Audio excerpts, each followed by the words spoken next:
All right. So I've been trying to fix the fuel sending unit on my dad's 1963 Porsche, and there are not a lot of good wiring diagrams out there. So I decided to build a little test stand, and I'm hoping that I can illustrate what I've done.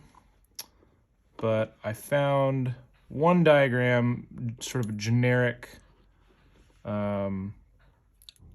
setup of how these things work. There's actually two circuits. One circuit that passes through one electromagnet, which is as soon as you turn the fuel or the ignition switch on, it will send that magnet power, which will drag the needle all the way across.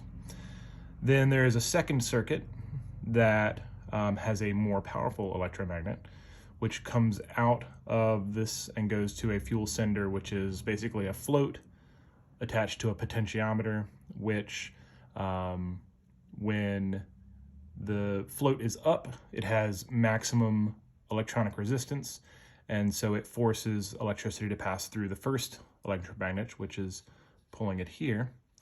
But as the float drops, so does the electromagnetic or the electric resistance, and so it causes electricity to flow through the second stronger magnet, which actually resists the pull of the other magnet and slowly drags it across.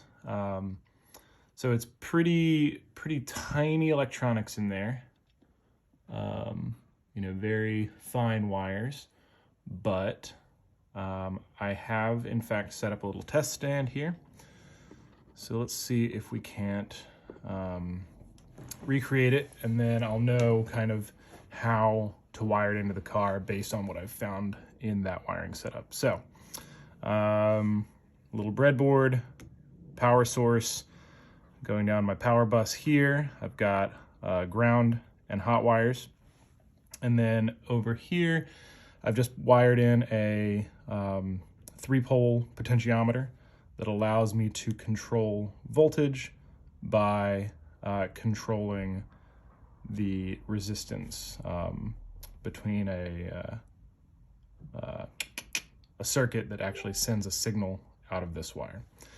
So in any circuit, we've got a ground. So this base plate is actually a ground.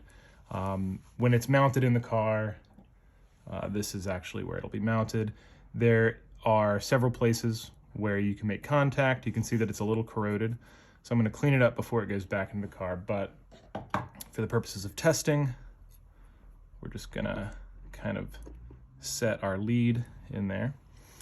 So then we've got our primary, which when this power goes to it, I've just turned on the ignition switch in the car, and now we're showing that the first electromagnet has power.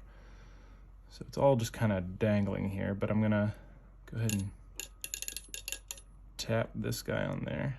Oops. Yeah, so we moved and I threw away a lot of my hobby electronics stuff like an idiot.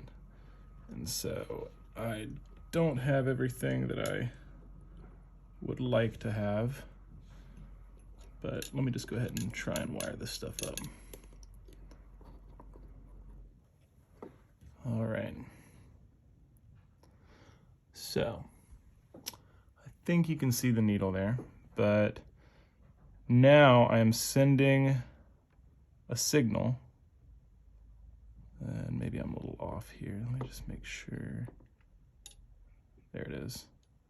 So I'm sending variable signal to the second electromagnet, which is pulling opposite the first magnet. So as I twist this little potentiometer, I'm actually mimicking current flow through the fuel sender. And I can confirm now that this unit works correctly. The main problem I have is that, you know, this thing's from the 60s, and at some point these components, sorry, let me figure out where I am. These components actually, you know, kind of broke apart and aren't working super great. So I'm going to be resoldering this stuff and then wiring it up as per my notes here. So I need to clean the grounds, make sure we're getting good continuity to just the overall ground in the car. I've got my hot switched wire from the ignition, and then I've got the wire that goes to the fuel cylinder.